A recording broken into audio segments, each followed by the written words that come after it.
I know. All right, where are we? Oh, okay. Ah, yes, nutrients. Oh, Oh God. what nutrients do you use? Please, please, please, please, please. Tell us. So yes, so the nutrients that I use are general hydroponics. Mhm. I think, yeah, I haven't changed the nutrients that I use. I haven't tried different brands, so my experience is limited to just growing plants with general hydroponic nutrient Yeah. solutions. I think it's just because it's like the most available in North Yeah. America. Um, and yes, I know you use foliage focus, yeah. Yes. Because And it's available. Again, same thing. right, I've never seen well, actually, I have, but yeah. right. It's funny because more and more people in North America they're using foliage focus. Well, That's what I'm seeing. the thing that's great about foliage focus, I'm hoping that's thanks to me as well. But the thing that's great about foliage focus is it's a one part. It's not a three-part thing, unlike Yeah, general hydroponics, which, I mean, my philosophy is always like, we're trying to keep things simple, we're yeah, trying to yeah. keep things as simple as possible. And obviously, mixing the general hydroponic solutions is not hard at all. Mhm. But, it's just one bottle.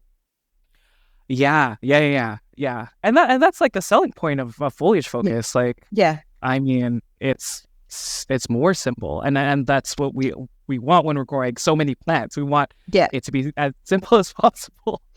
Exactly. So, well, and because like we have busy lives. Like, come on, like it Yeah. does make a difference when you're mixing a lot more solutions together. Tell me though, And because you've got so many plants, I get this question a lot. Like, when I mix my nutrient solution, how long can I have it there until it goes bad or something? How long can I have it?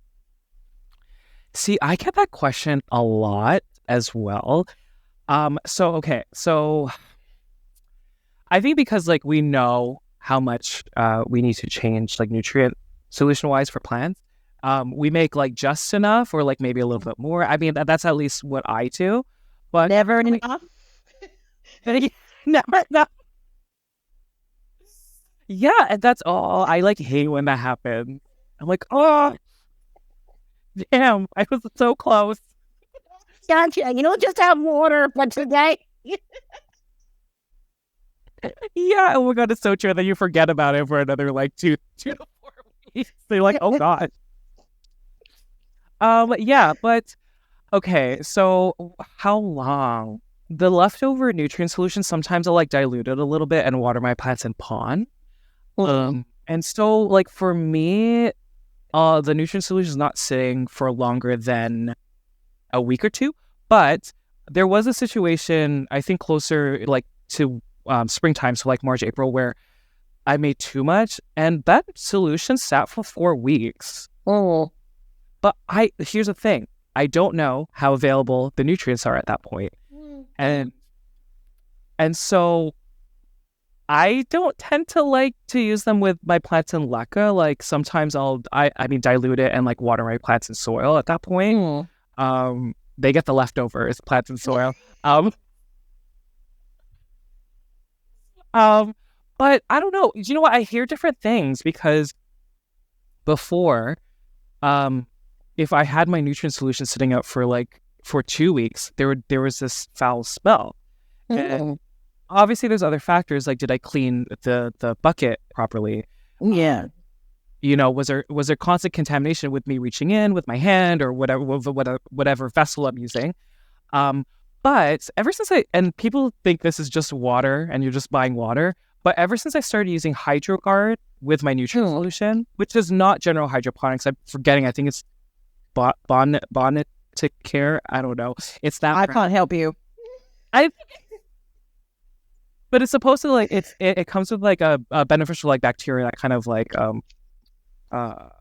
anyways, this is what they claim. I'm not saying that it's actually what it does. But I have noticed that the nutrient solution doesn't have like a foul smell or a longer period of time when I started using the HydroGuard. So I mean, do you find that it's like it depends. Like, what's the temperature like how hot it is, like how cold it is. Like, that's going to factor in. Look, I mean, to be honest, Yeah. first of all, I try not to overthink things. That's the one thing. Yeah. Because if I start overthinking what happens with the leftover nutrient solution, I'm probably going to throw it out because then I'll start thinking, well, I mean, it doesn't matter. I mean, it's obviously starting to degrade because of light. There's obviously bacteria in there. And then you start to question all those things, availability. Is it, you could just go and just worry about everything with it.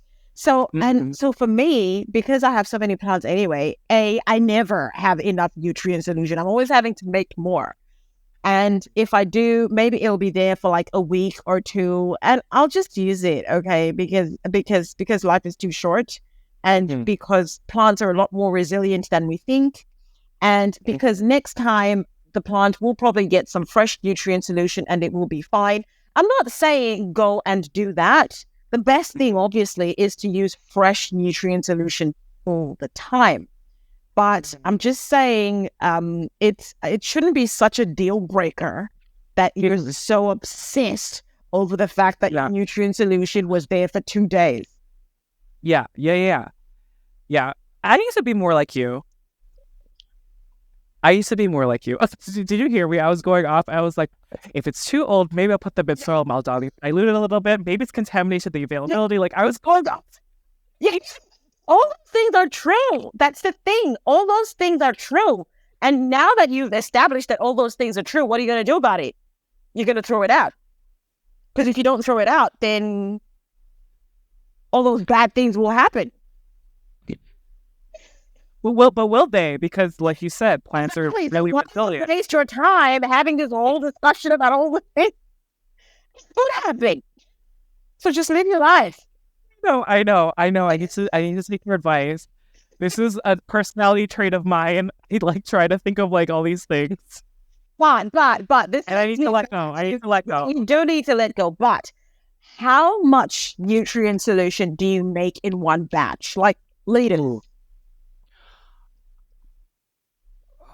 I don't know it in liters. Oh, okay. Gosh. I don't know what it. All right, say it, and I'll put the thingy on the screen. I can't help you with the conversion. Okay, are you ready? Yeah. Okay. So the most I've ever made, and this is when all my plants were living in Leca, was probably 26 gallons. 98 liters. Yeah, it's a lot. Like, okay. Okay, here's why. The buckets that I was talking about, they're 3 gallon and 5 gallon. Yeah. So, I mean, and again, like I don't do this anymore, but at the time, I would make sure the water was higher, so it's hitting the net pot. Yeah. About a third to halfway, depending on like the root system of the plant. And because I was starting out, like a lot of the roots weren't at the bottom of the net pot. So you had to put it up a lot higher. Yeah, and because I was learning, like that's kind of, what everyone is saying, like if you don't have a wick, then you should just like make sure it hits like a third way up. And then now, like I definitely would do it differently. I would just do more frequent like pour overs of the Leca. And do you know what? I think there's only one plant. It's my Thai constellation that's in a 5 gallon bucket. Whereas before, a lot more of my plants were in a 5 gallon bucket. So I think like that number is a bit skewed, just because of that. And like currently now, I think I'm just doing 11 gallons. Yeah. Per change, yeah. So a lot less than the what I said before. 98 liters. I know, isn't that crazy? I have a what's oh my gosh, where did I put my converter? I have 20 liters to gallons. I have a 5 gallon big jug.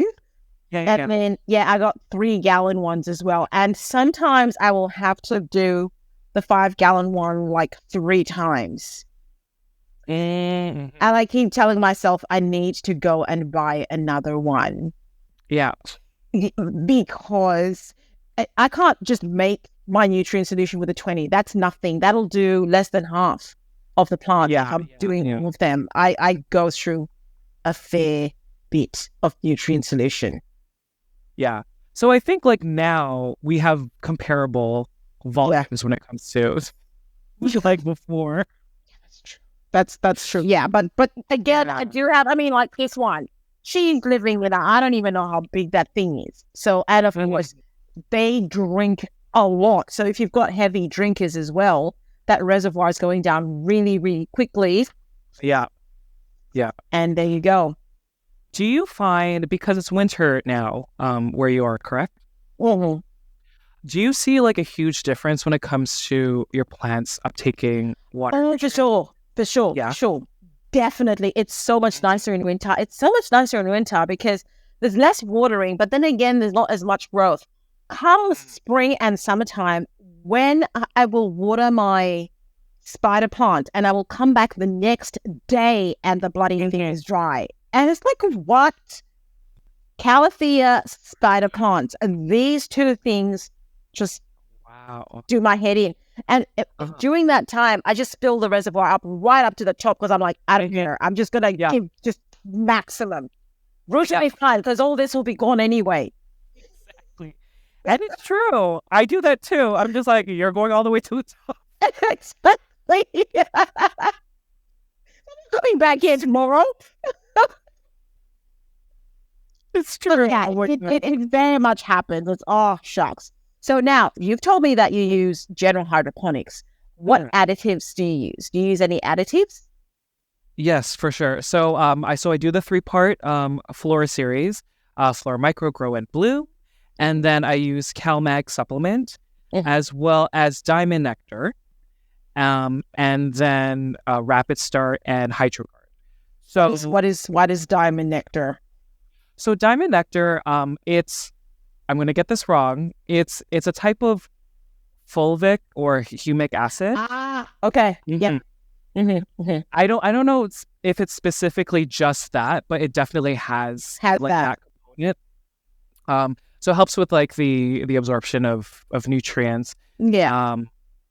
And it also, I find that it helps with the pH and the management of that.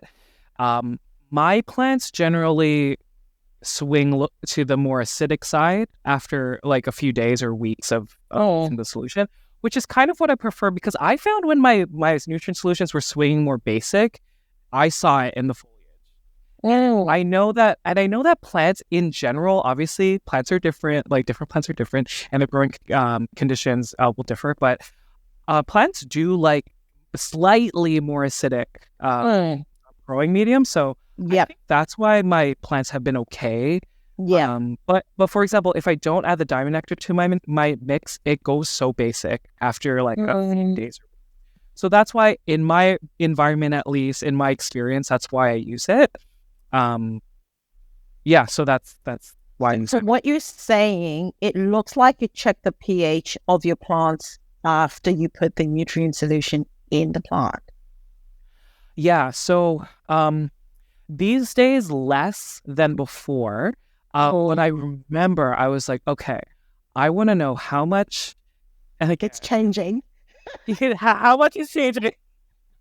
Because listen, you could have a perfect nutrient solution, 5.5 to 6, or I'm forgetting the numbers now, but that range. But obviously, plants will take up nutrients and water, and different plants are different, so like they'll do it differently. It'll change. I find though that if they generally have established root systems that are either filling up the net pot or outside of the net pot, then I don't worry. But I do find that plants that don't have large root systems, obviously they're taking up less, and I've found that the nutrient solutions stay more basic at that point.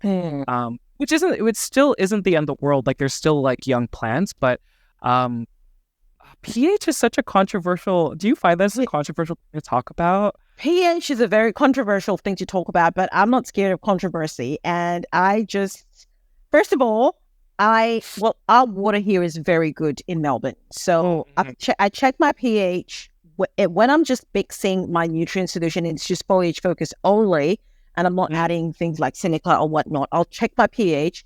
It's consistently like 6 or whatever. So I don't check my pH anymore. I'm just like, I just mix it from the tap, done. It's fine. Because what's the point? I keep checking every time it's the same. But when I add other things, then I check and I correct it.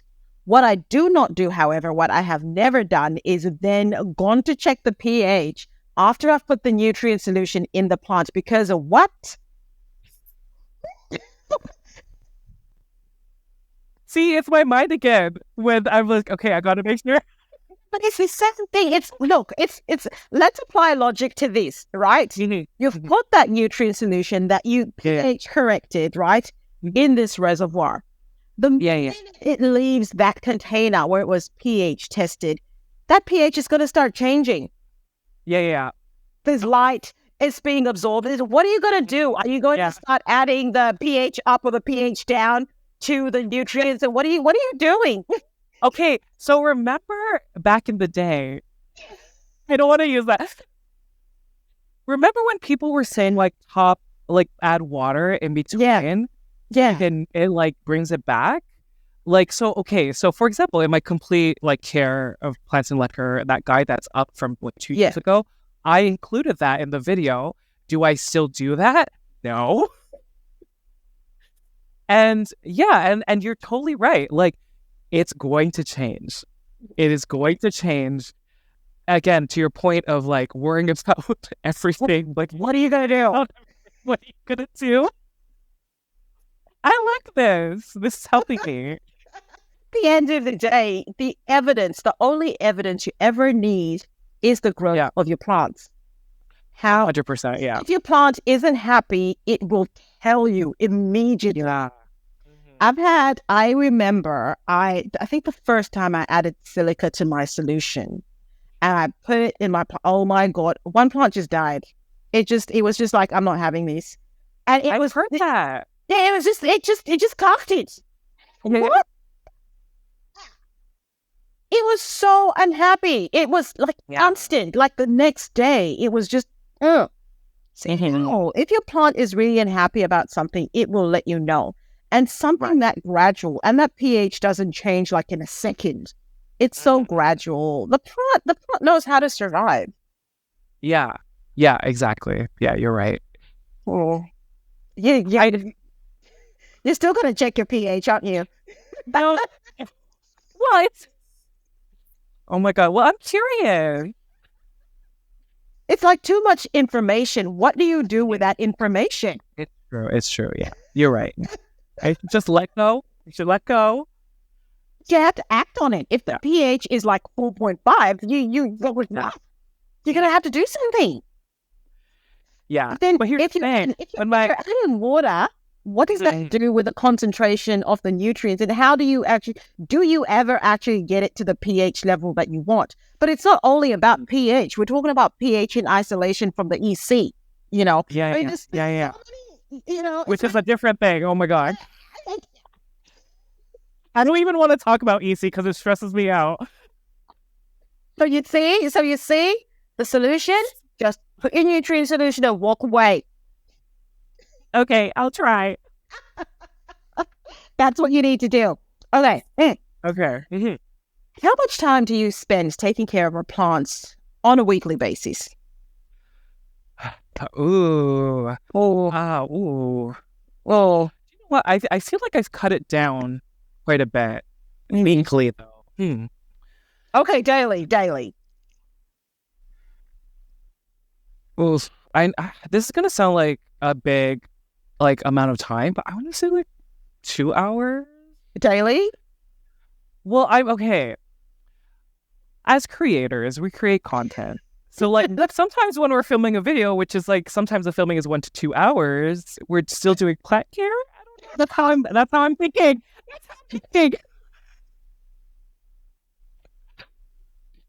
I don't. Okay, so if it's like every like every 2 days, so that's 2, and then there's 3, so that's 6. I mean, I would say 10. I don't know. Wow, a week. Oh my God, you're so much better than I am. I wouldn't say better. No, better. Definitely. My plants are like the most neglected. I hardly, some days I will, the most I'll do is turn the grow lights on. The ones that are automated.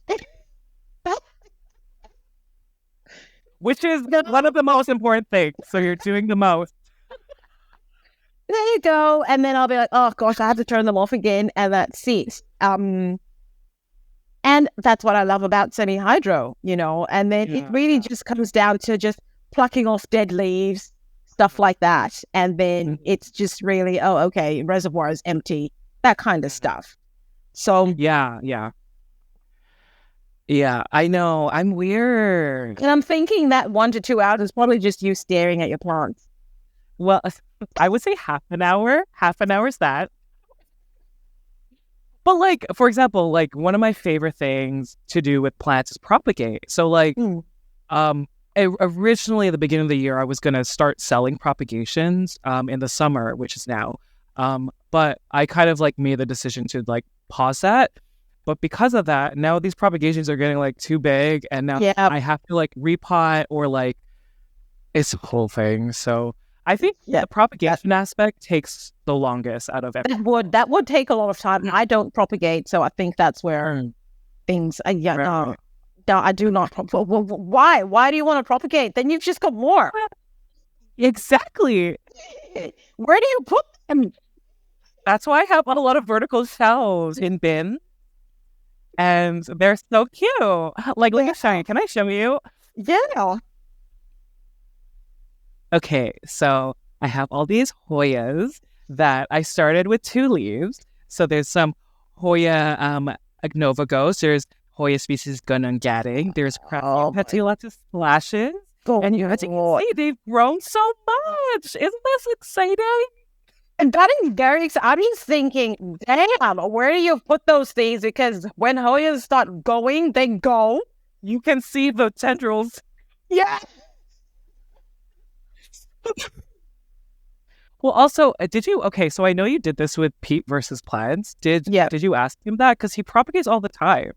Pete versus sells plants all the time. Okay, that's true. Yeah. Okay, the intention was there. It's just there was no follow-up. But to keep them, he just actually sells them. Yeah, he does. Yeah. Maybe you should think about selling. I know. Well, here's the thing. I was selling to my patrons that were part of my Patreon. Yeah. That were close by. Yeah. As kind of like, dipping my feet. And it was good. I got to meet them. That was so nice. Well, yeah. That'd be nice. I'll probably never meet mine. Yeah. And that's fine. Okay, I'm going to put this down because like, you're like hitting me in the face. Oh my gosh.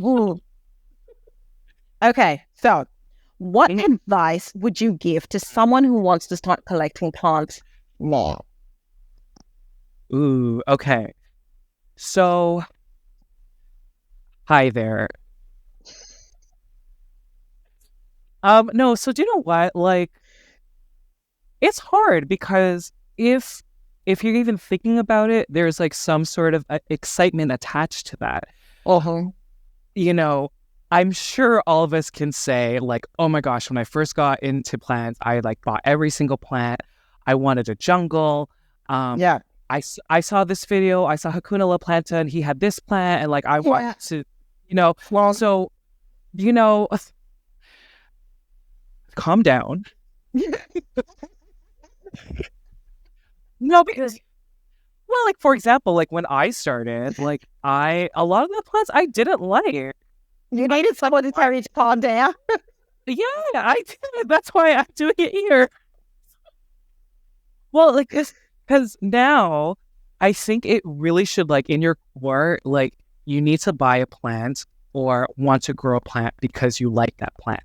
And I mean, like, it might not start out that way. You might be listening to this, you're like, okay, I'm not gonna listen to you, but and that's fine. Like, things, again, like we've been saying this whole time, like, things evolve, Yeah. and so now, like, you just love those plants so much, the ones that you actually like, Yeah. and you just like build an attachment to them.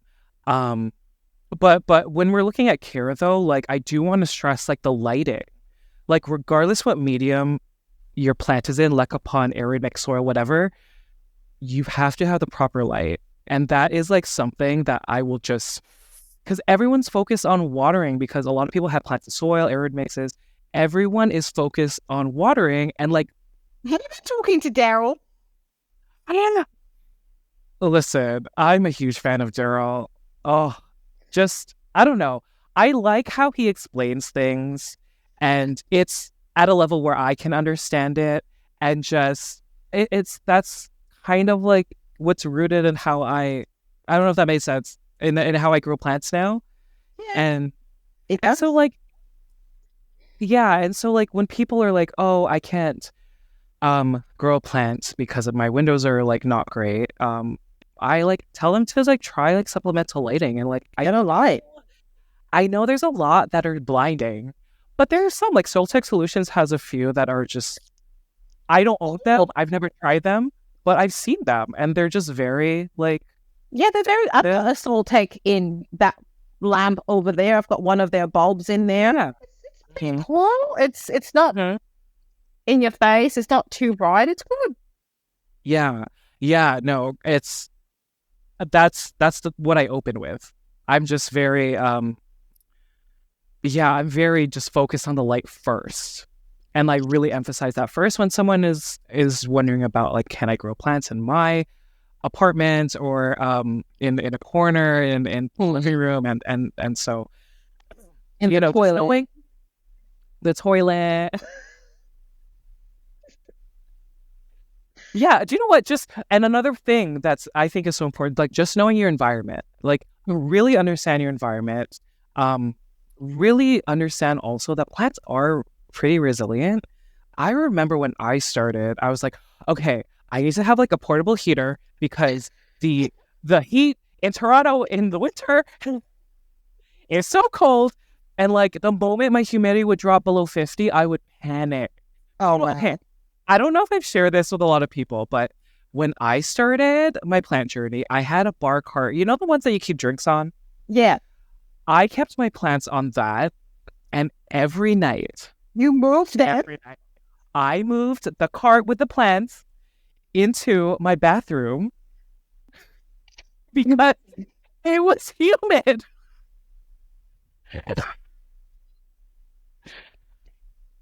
Gotta do what you gotta do. But like knowing that now, it's like if I had someone tell me, like, oh, they'll be fine. Yeah. But like a lot of the things we're saying, like high humidity, like through 4 years ago, they're like high humidity, make sure it's not too cold. It's like Yeah. very, I guess it's still a polarizing point, but like that's what I stick to. No, Like, I'm team light. Yeah, I'm definitely team light. Yeah, For sure. yeah. 100%. Yeah, it's, I mean, it's an obvious thing. How's your plant going to make food? You know what I mean? Exactly. And that's what I love about Daryl's message. He's really like, you just need to just give your plant the light that it needs, because it really comes down to exactly what you said. Photosynthesis is everything for a plant. How does a plant photosynthesize? It needs a light. It's a crucial component in photosynthesis. So if it can't have that light, it can't photosynthesize. It actually can't use up that nutrient that you're giving it. It's just going to be like, I can't do anything with it. Exactly. Yeah. And the second thing, because obviously root health is important too. Like you're not going to have a healthy, robust root system if that light is not there. Like you need that first before you get the healthy root system, which is, you know, it's in charge of if your plant's alive. So yeah, that's what sorry, I feel like I went off. We went off. We started talking about something different, but Oh, we did not. We were talking about light and how light's important. Well, first of all, you were telling them not to get too excited and buy everything. And then the most important thing was light. And the not getting too excited and buying everything is so important. Another thing I like to tell people is if you really want a plant and you really, really, really want it, just wait. The price will go down. Just wait. Oh my gosh. Yes. yes. It will go down. Yeah. Oh my gosh. Yeah. I can't even think. Oh my god, my ZZ Raven, when it was commercially rare back then. I bought mine. It was $100. I remember, and I was like, "Oh my god, it's a black ZZ plant. I love it."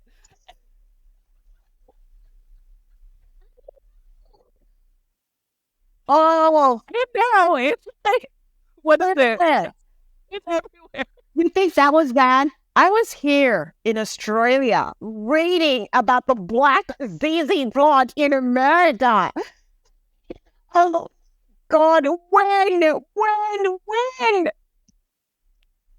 Yeah. Oh my god, I know. Yeah. Just wait. Wait. My gosh, yeah. Especially now, because like now it's like I feel like things have calmed down. Like places, like people, the interest in like those types of plants have definitely gone down. Yeah, and people know now that a lot of things are being tissue cultured. And becoming more available. So that's exactly. I mean, that's why wait. Exactly, the tissue culture is on its way. Exactly. And unless you're a tissue culture snob, which some people are, then some people are. Yes, some people are very. Before, when I started doing plants, I'd see NTC, TC. This is not TC. Like, what is this? What are they talking? I didn't even know what that was. Can I say something?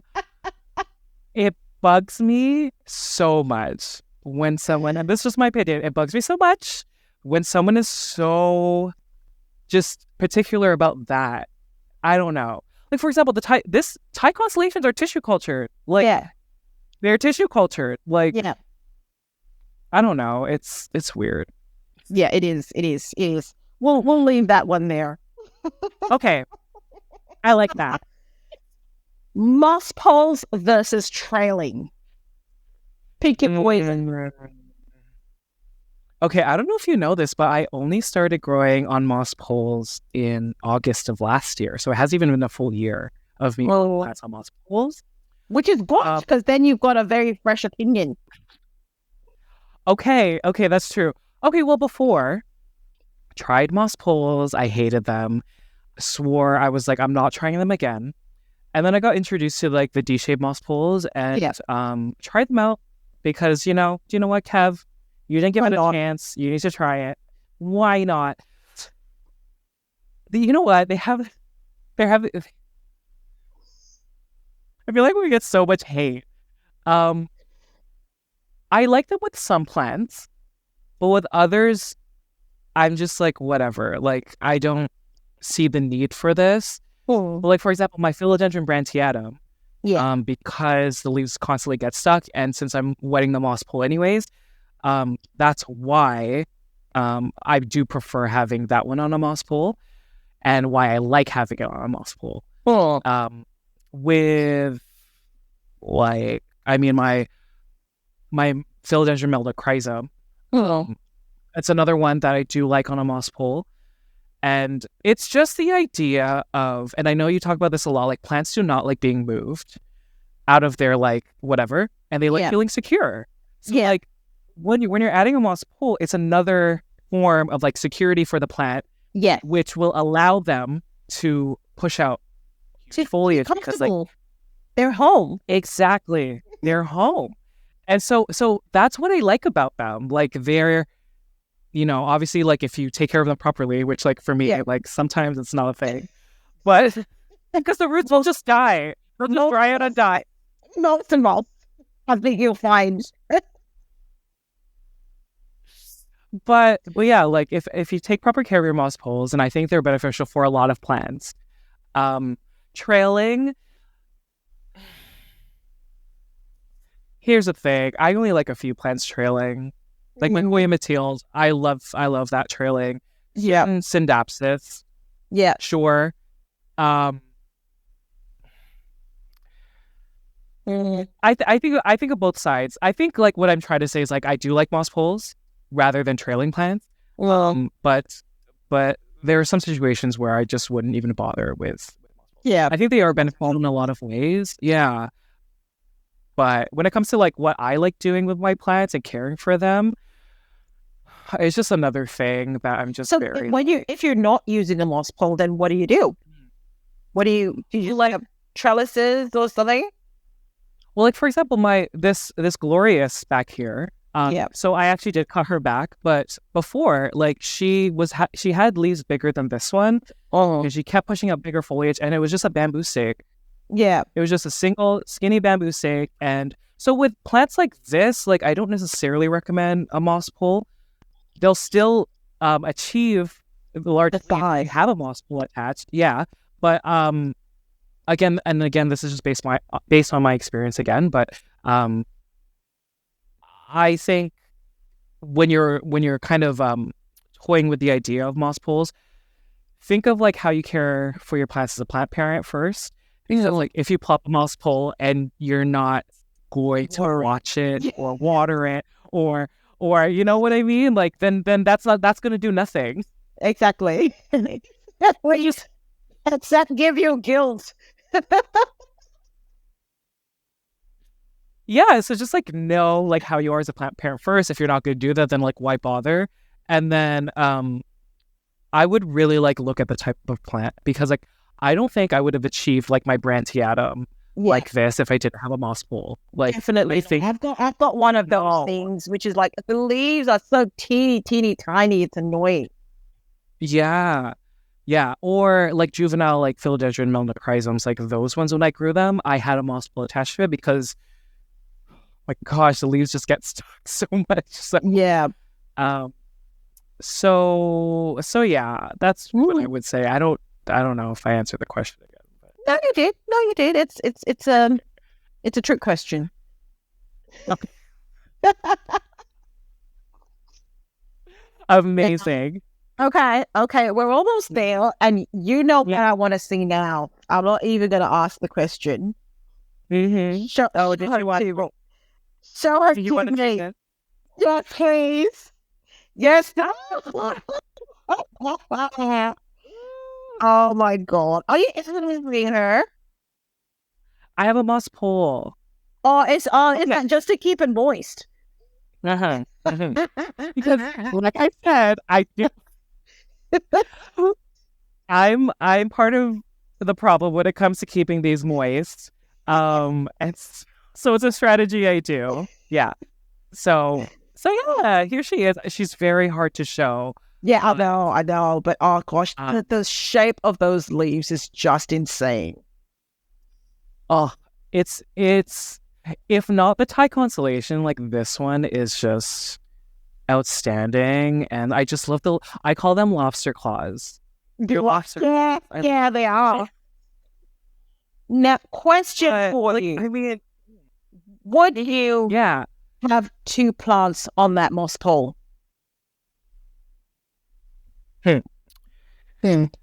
Okay, so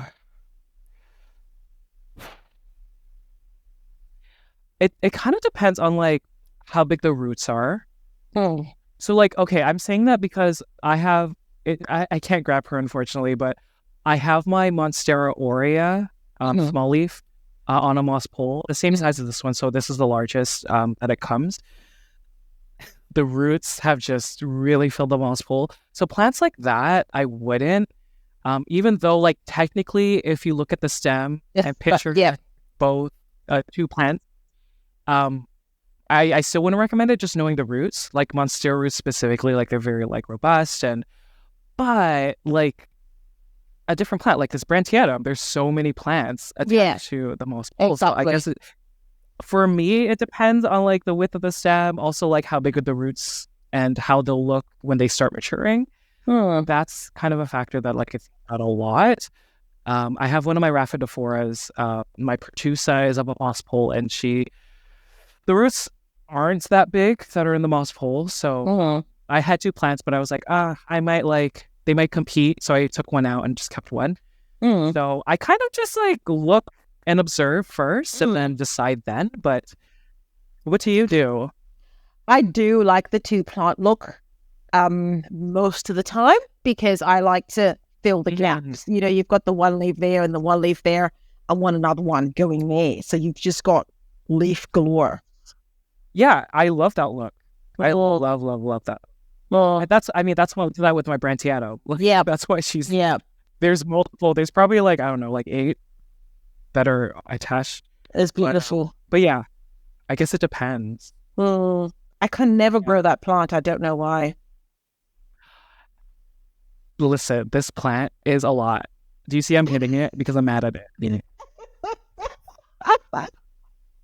I've tried for years to grow that plant. It's hard. It won't grow for me. And people will make it look so easy. And I'm like, I should be able to grow that. No. Yeah, I don't know.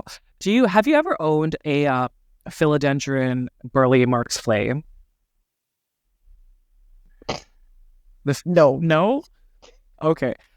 That one I can't do. That one I'm like, it needs super high humidity. The leaves start looking like trash. Yeah. But there's some people, like I remember Not Dude had one, and I was like, I want one that looks like that. Yeah. And I got a baby one, and I was just like, I hate you. But obviously it didn't help that it was a baby one as well. Should have got a big one. What we were saying before. Should have got a big one. Oh man. Yeah. The plant that we're not good at. It's fine. Yeah. It is. It's fine. It's fine. I mean, we'll always have the Hoyas. Yes. Okay. Also, one plant that I cannot keep alive, I tried 3 times, is peace lily. Really? Really? Growing it in what medium? Leca. I know. And see, this is such a weird thing because I know. That's bizarre. I know. Because I have a massive peace lily, the sensation or whatever it's called. It's really, really big. I got this plant when I started before I even started taking care of plants, right? I got this plant. It was huge. I got it from a market and it just, gradually died. It basically died, basically. Yeah. And I put it outside to continue dying away from my gaze. And then I discovered Leca. And I was like, oh, this is interesting. And then I went and got it from outside. And I put it in the Leca. That plant, I'm now thinking I need to repot her because she is going back to her sensation state. Does not have a crispy leaf in sight. Oh, I love that. Yeah. Yeah. Okay. I should try it again. You should try it again. You should try it again. Just keep trying. We could all just keep trying. Until one day. Just like I've got a brandy somewhere that I'm trying still. Yeah. I keep looking at it and it's trailing, right? I haven't even bothered to put it up on the moss pole because I can't be asked. True. Oh my gosh, I love that. But it's alive. It's alive. Oh man. Yeah. Kev, this was awesome. Thank you so much. I had so much fun. I don't know if people will like this because we were laughing so hard throughout half of it. I know. And I had so much fun. I don't know. You told me to relax at the beginning and I did. Relaxing helps. Yeah. Yeah. And like just naturally, I just laugh a lot just with my friends and with like laughing's good for the soul. I love laughing. It's I think so too. It's great. And I love when you've got someone who's just, you're just breaking out into laughter. It's great. It's great. 2 o'clock in the morning. It's fine. No, it's not 1 yet, so we're doing good. Thank you so much for taking the time out. It's been really, really lovely. I had such a great time. And I know all you guys know who Kevin is. I know he needs no introduction. But just in case you do not know, you do need to hit up his YouTube account. It's called Hakuna La Planta. It's got lovely, lovely videos on there. And I'm still, Kevin, I'm still trying to knock you off the perch of how to use semi-hydro. I don't understand why my video is not ranking higher than yours.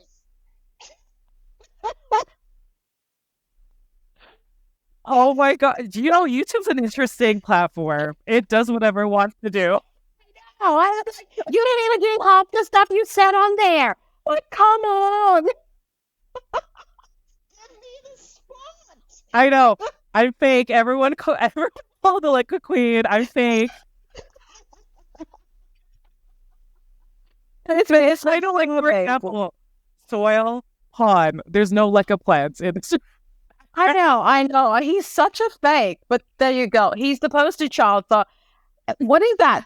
Best guide to semi-hydro or whatever it is. It's called the guide. You've got like your colors, green and yellow and whatever, with that shape, geometric shape on there. I know that thumbnail.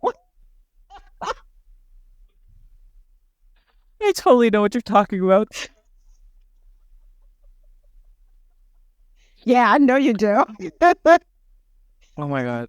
One of your best performing videos ever. I know. Because it was on. It was awesome. It was needed. And thank you for all that hard work and for all that information that you gave all of us. We're all stepping on the feet of giants, really. Yeah, you included. No, you started before me, so Oh my. But yeah, it was a pleasure. I've always wanted to speak to you and meet you. So I'm so happy that you went into my DMs and asked me to be part of this, because this is I love that you're doing this with people in the plant community. I love that you're doing this, and I've always thought of doing something like this, but this is yours. I love your personality and just how you answer questions. It's fantastic. Do you not want to be up at Do you not want to be up at 1 a.m. doing a podcast with someone in Canada? Right. Right. Oh my God. Thank you again for saying no. No, it's no biggie. It's no biggie. It was my absolute pleasure. Like I said, everyone go check out Kevin. He's got an Instagram account as well. Please follow him on there. He talks about all sorts of lovely stuff. And he would be your go-to person for, give him all the questions on nutrients. Nutrients in North America, Canada. He's your guy. Because I don't know general hydroponics. Go to him. He'll tell you everything. Thanks. Love that. Yeah. All righty, Kevin. I'm going to go now. Do you have anything else you want to say before we wrap up? I hope you have a wonderful sleep. And I hope you get enough hours of sleep, because I know you're a busy bee. No, I will not, because I have to wake up at 6:30 because my son's got to be at school at 7, whatever. Mm-hmm. And so it's no lions for me. I'll have to catch up tomorrow night. Yeah. Well, it's been awesome. Thank you all. And we will see you next time on the Leca Queen podcast. And we will definitely have you back, because remember, 1 year from now. Oh, no. And the peacefully. And yes. I even forgot about that. You brought, yeah. Peacefully or before, yeah. So see you all. Bye. Bye.